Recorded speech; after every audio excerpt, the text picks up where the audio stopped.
हमारा इतिहास और नागरिक जीवन कक्षा 6 पाठ 4 वैदिक काल 1500 ईस्वी पूर्व से 600 ईस्वी पूर्व। पशु सदैव से हमारे लिए उपयोगी रहे हैं। क्या आप जानते हैं कि भारत में पशुओं को पालने की परंपरा कब से चली आ रही है? प्रारंभिक आर्य भी पशुपालक थे। आर्यों के रहन सहन के तरीके तथा परंपराओं का पालन आज भी भारतीय समाज में देखने को मिलता है। वैदिक काल से तात्पर्य उस युग से है जिसका ज्ञान वैदिक साहित्य से होता है। वेदों से हमें आर्यों की राजनीतिक व्यवस्था, समाज, धर्म, कला इत्यादि की जानकारी मिलती है। आर्य का अर्थ होता है श्रेष्ठ या उत्तम। प्रायः यह माना जाता है कि हड़प्पा सभ्यता के अवसान के बाद वैदिक संस्कृति का विकास हुआ। प्रारंभिक जीवन। प्रारंभ में आर्य इधर उधर घूमते रहते थे। वे कबीलों में रहते थे। आर्य गाय, बैल, घोड़ा आदि पशुओं को पालते थे। चारा पानी तथा उपजाऊ भूमि की तलाश में वे एक स्थान से दूसरे स्थान तक जाते रहते थे। जहाँ चारा तथा उपजाऊ भूमि मिलती थी वे वहीं बस जाते थे। इस प्रकार आर्य समूह में आए और नए नए स्थानों पर बसते गए। लगभग 1200 ईस्वी पूर्व से 1000 ईस्वी पूर्व तक आर्य सिंधु, सतलज, ब्यास और सरस्वती नदी के किनारे पर बस गए। आर्य सभ्यता का प्रसार। भारत में आर्य सभ्यता का प्रारंभ सप्तसैंधव प्रदेश से होता है।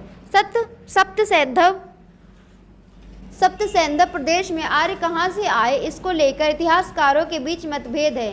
कुछ इतिहासकारों का कहना है कि आर्य बाहर से आकर यहाँ बसे, जबकि अनेक इतिहासकारों का कहना है कि आर्य मूलतः भारत के ही निवासी थे।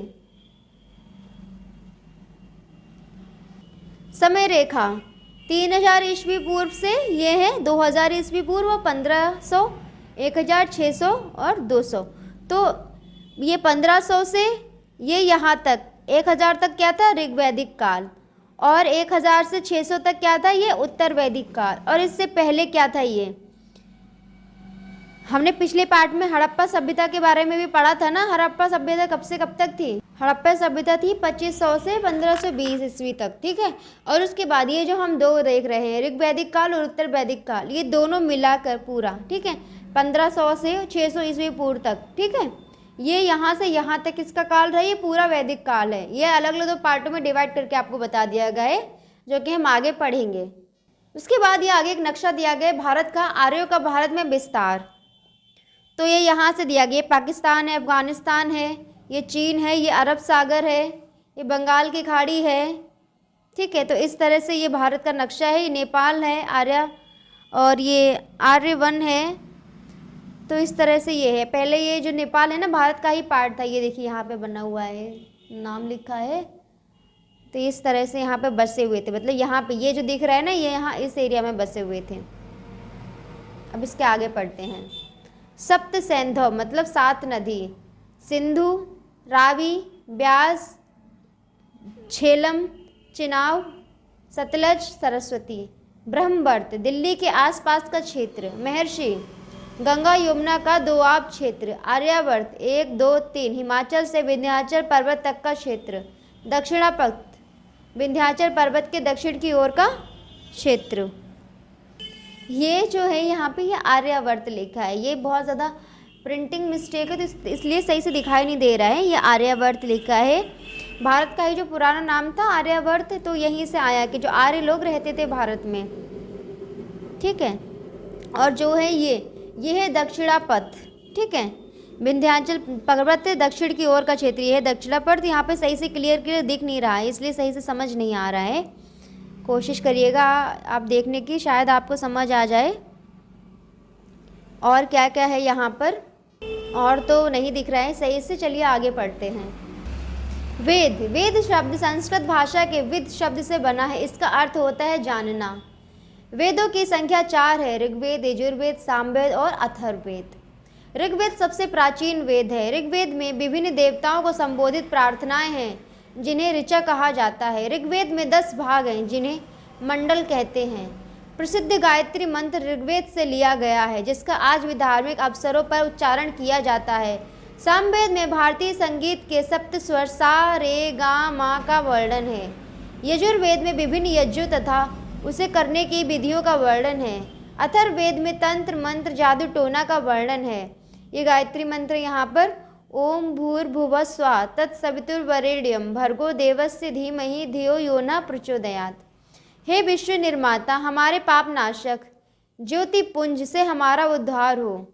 तुम्हारे आलोक स्पर्श से हमारी बुद्धि सही दिशा में संचालित होती रहे। ये गायत्री मंत्र का अर्थ है। यहाँ पर वैदिक सभ्यता को इतिहासकारों ने दो कालों में विभाजित कर दिया है, ऋग वैदिक काल और उत्तर वैदिक काल। ये जो पीछे हमने देखा था कि पूरा जो वैदिक काल है उसको दो पार्ट में डिवाइड कर दिया है इन्होंने, ठीक है। तो ये तो आप ऐसे सीक्वेंस में याद करते जाइए कि हमने पहले कौन सा चैप्टर पढ़ा तो उस काल में क्या था, उसके आगे कौन सा काल है, तो आपको लाइन वाइज याद होता चला जाएगा कि कौन सी ईस्वी में कौन सा काल आया है। जो ऋग वैदिक काल है ये चला है 1500 ईस्वी पूर्व से 1000 ईस्वी पूर्व तक, और उत्तर वैदिक काल चला है लगभग 1000 ईस्वी पूर्व से 600 ईस्वी पूर्व तक। आर्यों के जन्म। आर्य कबीलों में रहते थे। इन कबीलों का नाम मुखिया के नाम पर होता था। इन कबीलों को जन कहा जाता था। वेदों में हमें पुरुजन, यदुजन, दुर्वशजन, भरतजन जैसे कई जनों का उल्लेख मिलता है। ऋग्वेद में राजा को जन का स्वामी बताया गया है, उसे जन रक्षक कहा गया है।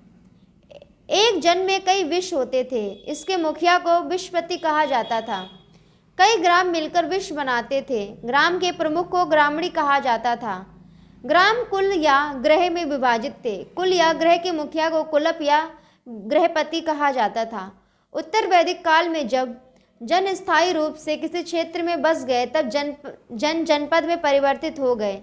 ये देखिए, इकाई, प्रमुख, जन के बाद विष, फिर ग्राम, फिर कुल और ग्रह। तो इसी प्रकार राजा, विषपति, ग्रामणी, कुलप और ग्रहपति। राजा। वैदिक काल में जन का प्रमुख राजा था। राजा का प्रमुख कार्य जन के लोगों की रक्षा करना था। वह युद्ध में सेना का नेतृत्व करना था। प्रारंभ में राजा का चुनाव सभा द्वारा किया जाता था। उत्तर वैदिक काल में राजा का पद पूर्ण वंशानुगत हो गया। राजा को व्यापक अधिकार प्राप्त थे। राजा पर नियंत्रण रखने के लिए सभा और समिति नामक संस्थाएं थी। किसी समस्या को सुलझाने के लिए एक सभा होती थी। सभा में 70-80 लोग बैठते थे। उनमें से 5-6 लोग विशेष आसन पर बैठते थे। आसन पर बैठने वाले प्रमुख लोग राजन्य होते थे। वे या तो अपनी उम्र, अनुभव, शक्ति, योगदान के कारण प्रमुख थे अथवा अन्य लोगों की अपेक्षा उनके पास अधिक गाय, घोड़े व रथ होते थे। प्रमुख लोगों के अलावा बाकी लोग विश कहलाते थे। सभा में समस्या रखी जाती थी। सभी लोग मिलकर समस्या को सुलझाते थे। सूझबूझ। उससे पहले ही देख लीजिए, यहाँ पे सभा लगी हुई है इनकी। ये बहुत सारे लोग बैठे हुए हैं आपस में। अपने गांव की समस्या को सुलझाने के लिए आप क्या करेंगे? हमारे समाज में किन लोगों की सलाह को ज़्यादा महत्व दिया जाता है और क्यों, ये सब आपको बताना है। राजा का शासन। जन का खर्च चलाने के लिए राजा जन के लोगों से उपहार प्राप्त करता था। इस उपहार को बलि कहा जाता था। बलि के रूप में राजा अनाज, घी, वस्त्र, घड़ा, आभूषण, गाय आदि प्राप्त करता था। राजा अपनी आवश्यकता के अनुसार सामान रखकर शेष जरूरत के हिसाब से लोगों में बांट देता था। इससे राजा तथा प्रजा के मध्य रिश्ते मजबूत होते थे। युद्ध के बाद सभा। युद्ध के बाद भी एक सभा होती थी। सभा में जन के द्वारा जीत में मिली गायों, घोड़ों, रथ, हथियार, आभूषण, दास दासियों को जन के कई लोगों के बीच बांटते थे, लेकिन सबसे बड़ा हिस्सा राजा अपने पास रखता था। फिर राजन्यों और ब्राह्मणों को हिस्सा मिलता था।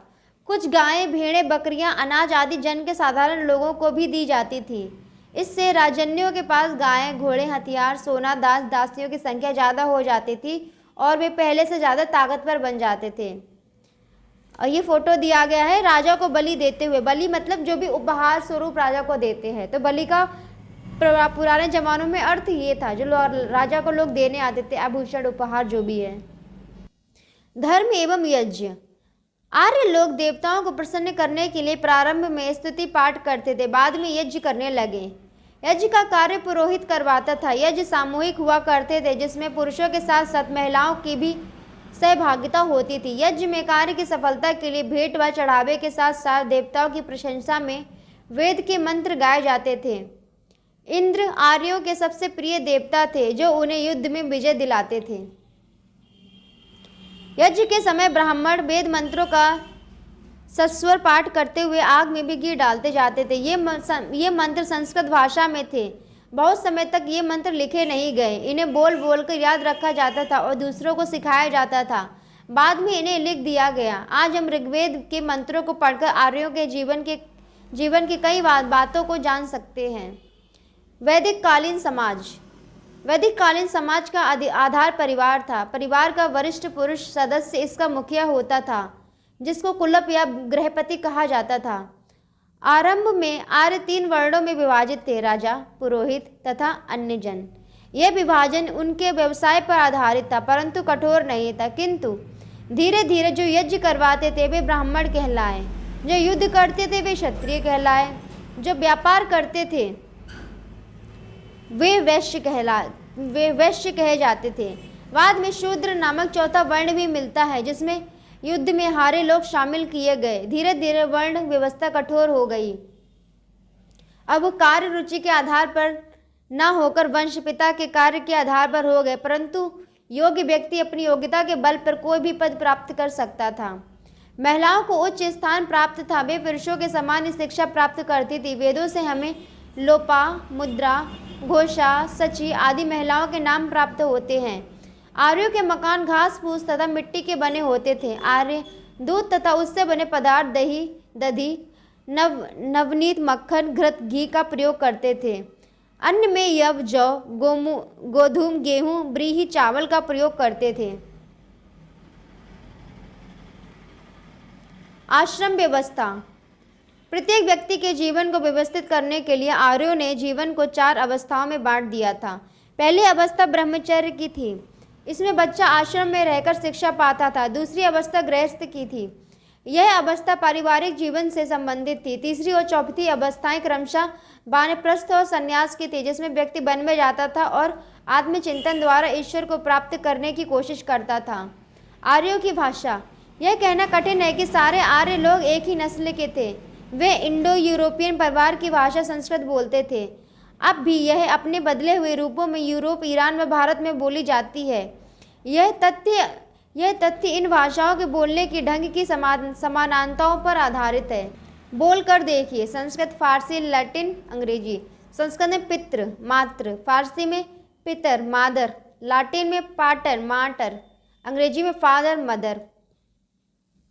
शिक्षा। विद्यार्थी गुरुकुल में रहकर शिक्षा प्राप्त करते थे। वेदों के साथ गणित, ज्यामिति, ज्योतिष, भूगोल, सैन्य विज्ञान तथा शिल्प आदि की शिक्षा दी जाती थी। ये गुरुकुल में शिक्षा प्राप्त करते हुए विद्यार्थी ये बैठे हैं। पशुपालन। प्रारंभ में आर्य पशुपालक थे। गाय तथा बैल व्यक्ति के संपत्ति माने जाते थे। ये उनकी समृद्धि का प्रतीक थे। गाय का प्रयोग वस्तुओं को खरीदने में किया जाता था। गाय को पवित्र पशु माना जाता था। वेदों में इसे अधन्य कहा गया है। पड़ियों आसपास के किसान द्वारा गाय चुरा लेने के कारण कई बार युद्ध प्रारंभ हो जाता था। आर्य उन्हें दस्यु कहा करते थे। खेती का महत्व बढ़ा। जनसंख्या वृद्धि के कारण वे अपनी आवश्यकताओं की पूर्ति के लिए कृषि पर ध्यान देने लगे। आर्य अब गंगा यमुना के दोआब क्षेत्र में बसने लगे। इन्होंने जंगल काटकर कृषि योग्य भूमि बनाया।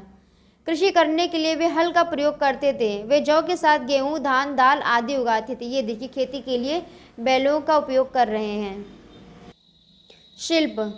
आर्य पशुओं से संबंधित व्यवसाय जैसे ऊन काटना, घोड़े से रथ जोतना, लकड़ी की वस्तुएं बनाना, मिट्टी के बर्तन, हस्तशिल्प, धातु कर्म का काम करते थे। धातु को अयस कहते थे। ऋग वैदिक काल में इन्हें तांबा, कांसा का ज्ञान था। लोहे का ज्ञान उत्तर वैदिक काल में हुआ। विज्ञान एवं प्रौद्योगिकी। आर्यों को सूर्य, चंद्रमा, पृथ्वी व नक्षत्रों की गतियों का ज्ञान था। वे ज्यामितीय आकृति से परिचित थे।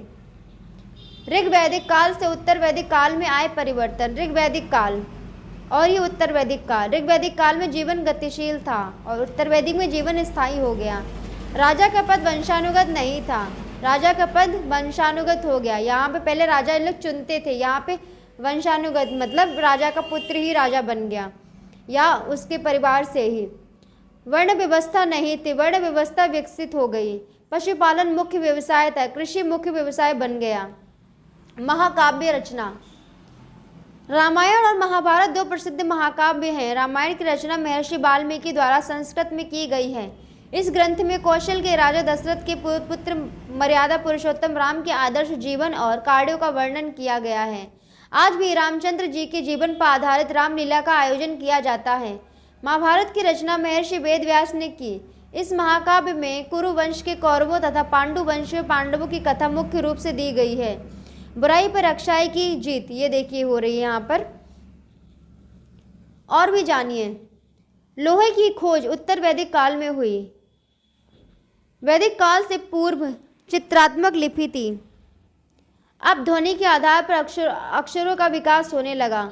अक्षरों को मिलाकर शब्द और शब्दों को मिलाकर वाक्य बनने लगे थे।